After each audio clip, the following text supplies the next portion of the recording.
treasure gold. All right, how are we feeling?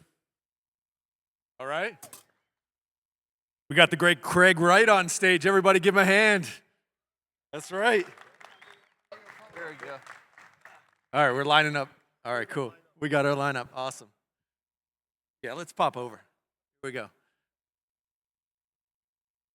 What an incredible time. I mean, Musical this is chairs. incredible. We're talking about Bitcoin adoption, right? Could this be a better time ever, right? It's incredible the adoption that's happened in Bitcoin over the last year. I think there's no doubt with what's happened in the U.S. and the change in administration there, it really felt a little bit sketchy, at least for us Americans in the House, that, you know, it might not go this way. It might be illegal to hold Bitcoin. And I think we've passed that bridge, at least for this administration, which feels really good, feels real liberating. But maybe we could start with Todd at the end and just give us your kind of state of Bitcoin right now and where you think we are in the adoption curve now. Are we looking for adoption for individuals, or are we looking for nation-state adoption right now? Where do you feel we are right now as Bitcoiners and what we need to focus on? Well, I think adoption's an interesting thing in how Bitcoin as a store of value is probably the thing with the most activity right now. And you see that with ETFs, you see that with people holding it to invest and so on. And Bitcoin as a medium of exchange, I think Bitcoin has a lot of competition from, USDT, USDC, I mean, all of these stable coins. And you may be in, like, say, a place in like the Bitcoin jungle here in Costa Rica where somehow we've actually managed to go get a decent number of vendors genuinely just accept Bitcoin. But the truth is, from what I've seen around the world, it's much more common to see people accepting USDT. Certainly I've traveled a lot in Ukraine, and there it's very common to see USDT acceptance. And unfortunately, the reality is, if you're a business with low margins, chances are your costs are denominated in US dollars. And it's so much easier to just have that consistency. And it's going to be hard. It's going to be an uphill battle for Bitcoin to get to the point where it's sufficiently boring to go look that way. Yeah, I think it's hard for people to understand, like, outside of, if you're not a Bitcoiner and you're just looking at the rest of the world, like you're saying USDT, a lot of that's happening on, like, the Tron network, right? Where...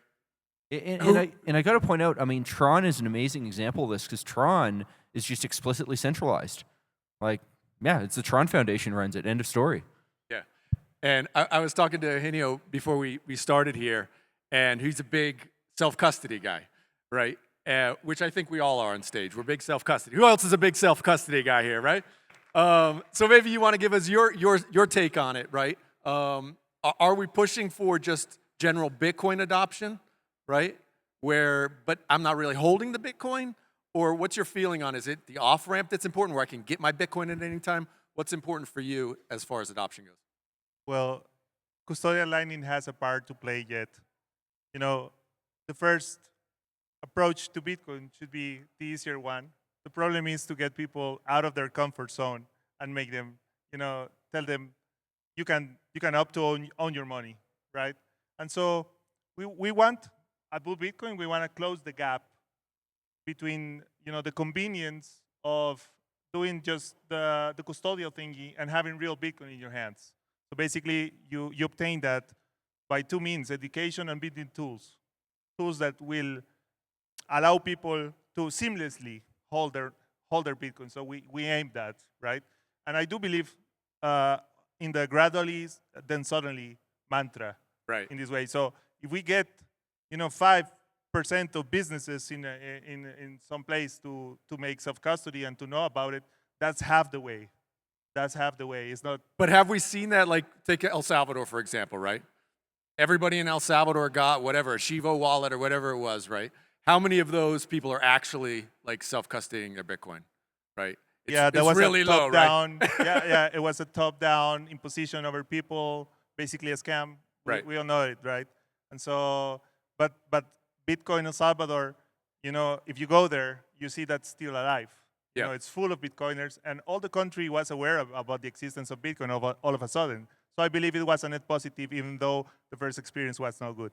Agreed. You got anything to chime in here? So, from a Bitcoin jungle point of view, when you're talking about adoption, right now we're so early, right? Even though it feels Wait, we're early still? No, yeah, I no, agree seriously, with you seriously, 100%. because it feels like we've been in it for a long time, but because we're so early for everyone else. So yeah, of course, people can take USDT because they want to keep it stable and they will need to pay their bills. But the reality is, right now, you know, as a store, someone who wants to adopt something, wants to adopt Bitcoin, the amount of money that's been taken, or the value that's been taken in Bitcoin, is actually quite small. So it can serve for them as a payment technology. Maybe they pay some bills, or maybe it's a savings technology. So, you know, it's not like we go to a vendor and we say, okay, you need to take Bitcoin. And they're like, oh my God, I'm going to have 100% Bitcoin. And what am I going to do with the Bitcoin? We're just not there right now, right? So that idea like, oh, well, you can't accept Bitcoin because it goes up and down, therefore you have to take USD, it's not really a valid argument. Just take Bitcoin. I'm with you. I'm very much a believer in just getting adoption by any means, whatever level that is, in a way. I mean, Piero, tell me what you're feeling on this. I mean, like, speak maybe a little bit specifically to Lightning, where you think Lightning is in this stack.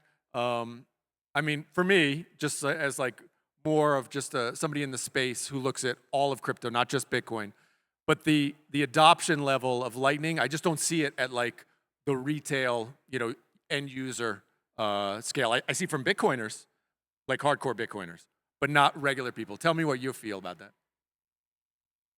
Regarding Lightning specifically, I think as Bitcoiners, there's still a lot of work that we need to do, because I speak to people that have had Bitcoin for a long time that still don't know what Lightning is or how it works. We at Osmo help people move money all over the world through Lightning behind the scenes. And when I speak to VCs in the room, they're like, why aren't you using stable coins? And it's like, well, there is nothing faster than Lightning. It's less than 64 milliseconds.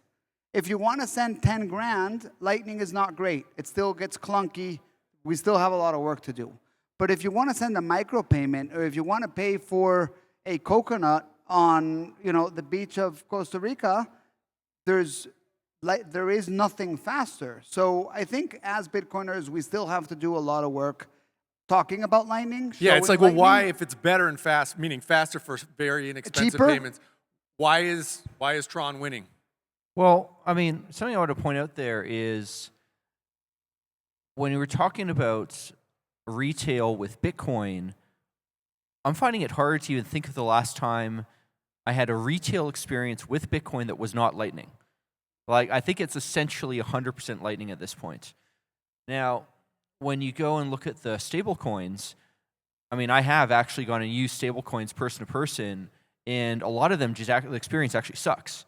Like ETH and Solana. I mean, last time I had to send someone a pile of USDT on, I think it was ETH. It was a bit of a panic because the transaction just didn't go through. And it took ages to go through in the end because Ethereum has constant, congestion all the time. Solana, even on a good day, it's like seconds. I mean, tens of seconds. And Tron, though, because it is actually just a centralized system, they can do pretty well.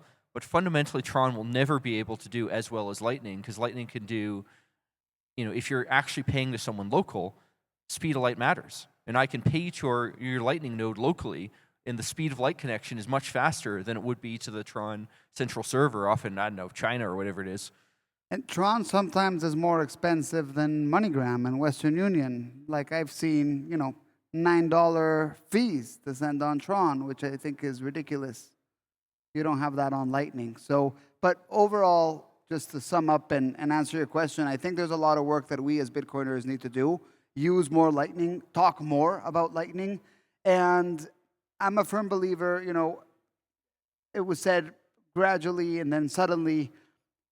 All of that gradually is what we're seeing right now. I think custodial solutions are really important to get your foot in the door, for you to see that it works, that, it's just easy. You don't have to think about opening channels, closing channels, managing liquidity, etc. Yeah, people aren't going to do that. Yeah, exactly.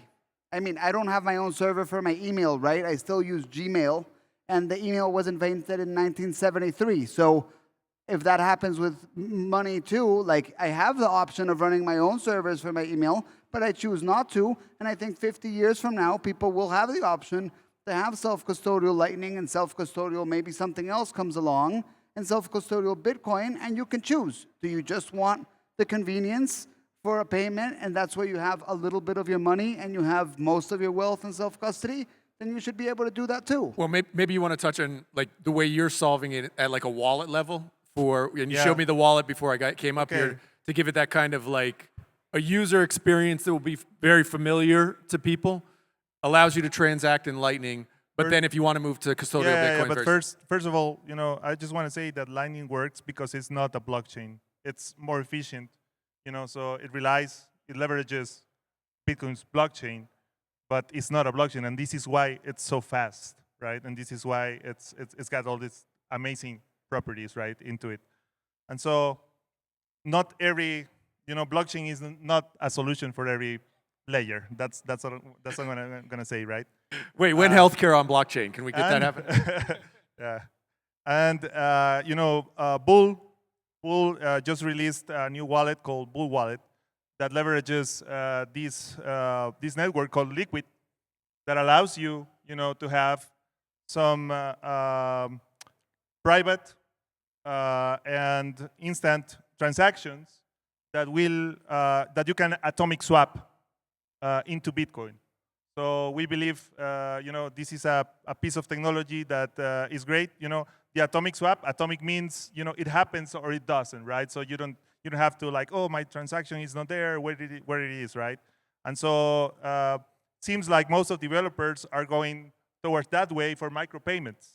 So right now, for me, you have to choose for micropayments not between Bitcoin or not Bitcoin, but the not Bitcoin and not Bitcoin, right? You have to choose between those compromises. But like we implemented this because we believe it's the least compromise and the most transparent tool that we can use for people to get into Bitcoin. But ultimately, this isn't a tech problem. The tech's good enough to do what we need to do. I'm speaking from a non-tech guy. So Bull Bitcoin can make the wallet better, right? Lightning can become more efficient, but it's a community issue. What we need is more projects, more people to feel empowered to go, you know what, I'm going to introduce this into my community. And the tech will, if the tech's not there, it will come or it will change. But the tech you need in order to move your life off fiat and onto a Bitcoin standard, or if you want to use crypto, it's already good enough right now, right? What we need is community projects. That's the problem. That's the problem. We can argue about, oh, the tech needs to be a little bit more. We can do this, we can do that, we can do that. But ultimately, we need the community projects. That's what's gonna really affect adoption, and that's what we have in Bitcoin Jungle right now. And that's why it's the highest density of Bitcoin vendors in the world, right? Because we've created the community there. So Richard, the key is always building. It's building within the technology tools and building outside with the trust networks and the individuals you mentioned. Go ahead.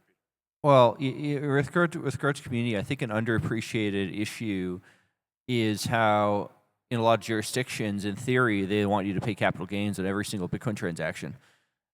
And pushing that, I kind of want to say narrative, but it's not really the right word for it, because this is a legal requirement. But pushing that is something I think is actually quite effective in preventing people from actually using Bitcoin to spend. And then once people don't actually use Bitcoin to spend, then you get the second problem of it's very easy for people to kind of get memed into narratives like, well, Lightning just doesn't work. And I talked to some people who just think like Lightning fundamentally doesn't work, and they've just never done a retail Bitcoin transaction. Like they actually have zero exposure to how any of this stuff actually works. Well, it's a bit of a chicken and egg problem, though, to the point which is like, well, you need people to accept it before people can use it, right? I mean, obviously I could send it to my friends, but if I can't buy a coffee with it or whatever, the classic example, it seems like, in a lot of ways, we had bigger Bitcoin kind of acceptance in 2013 than we do today. I mean, that's just kind of the way. Well, I mean, one of those reasons you had bigger Bitcoin acceptance on the merchant side is going and seeing things like the IRS come down with, regulatory guidance saying, no. Actually, we do want records of every single Bitcoin transaction. We want you to compute capital gains on every single goddamn one. And actually, you know what? Maybe in the future we're going to ask you for your customer list too, so we can go after them too. Well, let's get on that for a sec.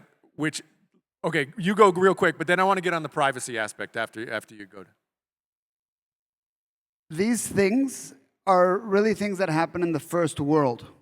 The first world That was doesn't exactly need what I was Bitcoin. going to say. Just move to Costa The Rica. first world has PayPal and Rich Venmo. people problems is what he's saying. Rich people Like, problems. You People don't have can to go pay com- capital gains tax in Costa Rica for a Bitcoin transaction, or Guatemala, or anywhere in Latin America for that fact.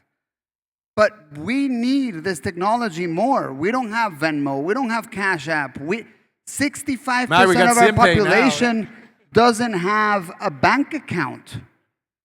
The credit and debit card penetration is less than 5%. So, usually this part of the world is the one that needs the technology the most, right? The global south. And we don't have the issues with the IRS and capital gains taxes. So really I think it's a non-issue for the people that need it the most. I think it's education. I think it's community building. I think it's awareness. I think it's really simple solutions that are with good user interface and a good user experience. And I honestly think that at the beginning, that comes in a custodial way. But I just wanted to make that point that we're not going to see payment adoption being, coming from the U.S. Interesting. Yeah, I agree. I don't disagree with you. But to that point, Peter, on your point about seeing every transaction, wanting to know every transaction, where do you think we are with Bitcoin as far as adoption goes with privacy? Where do you think we are right now? So I got to start out by pointing out that privacy is all well and good, but when you're talking about, say, in-person Bitcoin exchanges and things like, retail, it doesn't really matter how much privacy you have on the back end. Some guy from the IRS is going to do a sting operation on you one day. That's the unfortunate reality. If they want you, they're gonna get you. Well, and this is also why, on the flip side of that, I also really got to strongly push back on the people from, frankly, the left-wing politics side. It's like, Bitcoin will enable all this, tax evasion, et cetera, et cetera, et cetera. It's like, dude, we did just fine 100 years ago when everything was pen and paper. Getting people to pay their taxes is not hard unless you want to live in a world so extortionate you will bankrupt people with your taxes. Which, of course, is the real answer. I mean, so many of these people are fucking communists who want to go take everything from you. But, if they were being reasonable, this wouldn't be an issue. Now, getting back to privacy itself at the tech level, Lightning is such a good thing from that because under so many threat models, and when I say threat model, I mean what kind of assumptions do you think the bad guys have, what kind of capabilities do you think bad guys have, basically? That's what it comes down to. In Lightning, because by default, when I pay you on Lightning, no one else in the world can easily figure out that transaction happened, it sets such a good default. Now, I'll be the first to say, yes, there are issues with Lightning. There, in many cases, certain entities can figure out who might have paid who on Lightning. But the fact that by default it has excellent privacy is such an important standard set. Now, compare that to, say, USDT on Solana, USDT on Tron, all those things. This is why these things are account-based systems. The default assumption is there's no privacy.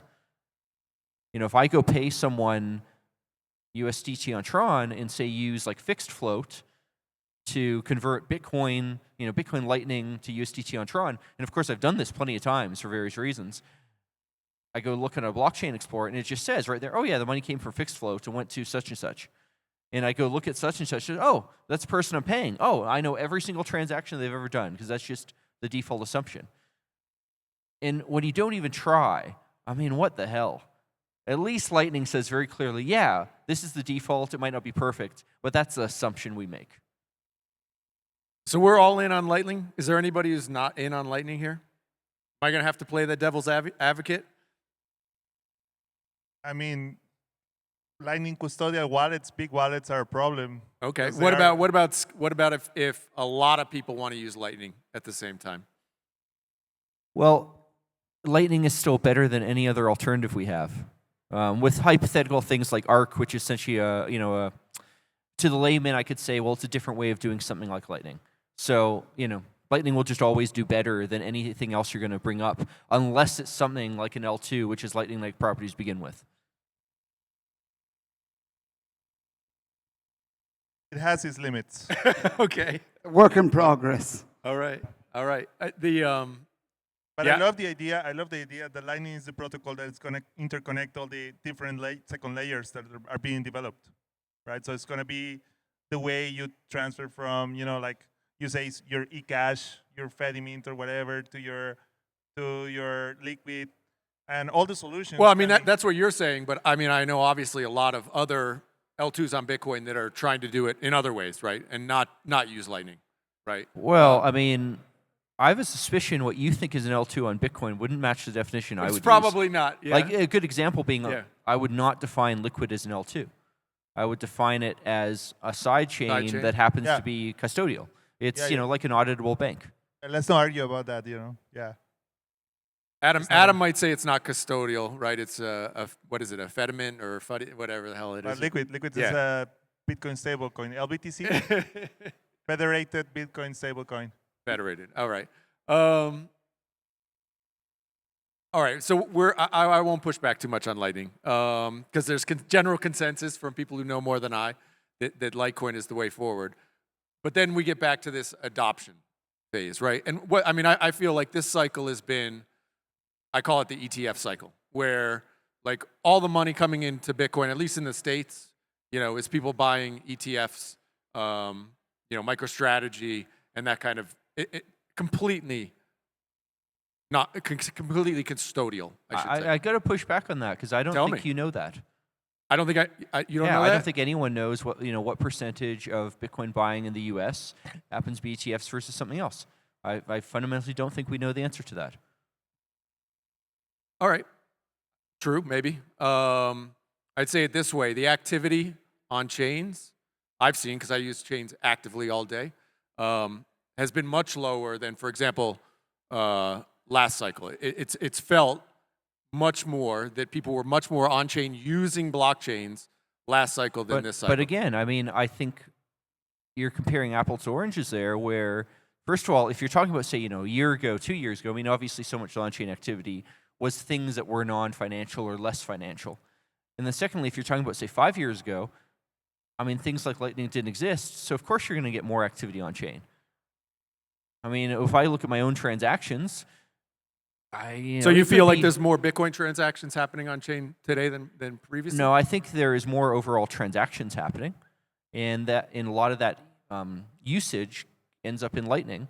And then secondly, of the percentage of usage that is actually, say, people just buying Bitcoin and holding it, that's a very hard thing to go and determine because we just don't have that kind of data. And I'm just not going to say strongly one way or the other. Are people buying Bitcoin via ETFs or something else? I don't know. I know anecdotally, I know plenty of people. Heck. It's the most successful ETF ever, right? It's the fastest, growing ETF in history. So, there's some rational to it. But all that says is that a lot of people were buying in through an ETF. It doesn't say how many other people there were buying in. And the weird thing about these ETFs is they did meet a certain set of legal requirements where a lot of people, they really only could, and I should say companies too, only could buy Bitcoin through ETFs. But how much other activity is going on, I don't really know. Well, that was a challenge previously, even a few years ago, was how can family offices buy and hold Bitcoin safely, or how can corporations buy and hold Bitcoin, right? That was Saylor's whole big pitch years ago, was that teaching companies how to buy Bitcoin properly, right? So we've had that adoption. We've had Wall Street's adoption. But I'm just saying, we have people interested in Bitcoin. And I'll give you a perfect example. If you're at the Bitcoin conference in Vegas, Michael Saylor's speaking, the room is completely packed, literally packed out the door, right? Where I couldn't even get into the thing. It's 20 deep watching Saylor. And I'm talking to a friend who's an OG Bitcoiner, and he's like, watch this, man, because Ross is up next. Watch what happens. And I'm like, what do you mean? He's like, everybody's out of here. And I'm like, no way, dude. What are you talking about? Ross is up next. Saylor gets off, like a herd of cattle, everybody left. literally, like if you were there, were you I there? was there. Yeah, you saw it. Yeah, no, I right? did see that. And I was But like, oh my god, yeah, That is the sort of crowd who's willing to go out of their way to buy tickets and then spend a bunch of money going off to a those conference. those are the Bitcoiners that have come in this cycle, and I'm just saying that's what I'm saying. No, Anecdotally, I do those not- are the well. those just are the so number here- goes up here- guys. Here's a counter anecdote. Yeah. So where my apartment happens to be in Toronto, Canada, there are so many Bitcoin ATMs around there. It's kind of ridiculous. Like within maybe a 500-meter radius of my apartment, there's something like 3 of them at like every single corner store near me. And I regularly see people buying Bitcoin there. And I don't want to maybe prejudge. Well, I have talked to some of them. It seems a lot of them are just buying Bitcoin for, using as remittances. And I'm sure the people using as remittances probably also stash away some of it too. Now, are those people that likely to go all the way down to the U.S. to go to some like Michael Saylor conference? I'm not seeing it. But, you see that, I see that. Yeah. And I just don't know how these numbers stack up. Yeah, I don't know either. I mean, I'm just giving, kind of connecting to the people I know who are now interested in Bitcoin. And when they're like, hey, how should I buy Bitcoin? All due respect to great wallets and infrastructure, I'm like, you buy the ETF. Because I frankly, I don't trust you to not lose your seed phrase and you're going to like lose your Bitcoin, right? He's giving me the side eye. But look, let's be real. That's the way a lot of people, I mean, we had this discussion kind of before this talk. Radically depends on where in the world you're talking about. I mean, really, really depends. I mean, you think for the majority of people, U.S. and Canada, you think we've really had an uptick of people self-custodying Bitcoin? I have a suspicion we have, just Awesome. maybe not in the numbers that people really want it to be. If obviously like an ETF that can go and attract a corporation who's going to put some part of their balance sheet on an ETF, I mean, those numbers can be enormous. But in terms of actual number of people, again, if there's like 3 Bitcoin ATMs in a 500-meter radius of my apartment, that clearly is saying something. Dude, I think they're targeting you, man. They're going after you to buy Bitcoin on their ATMs, man. That's good. Anyway, we're all out of time. I appreciate you guys, everybody. Thanks for listening. The adoption of Bitcoin, it's here. But remember, self-custodial way is the only way to really own Bitcoin. Everything else is paper. So thanks, guys. Thank you. In my sorrow into treasure gold.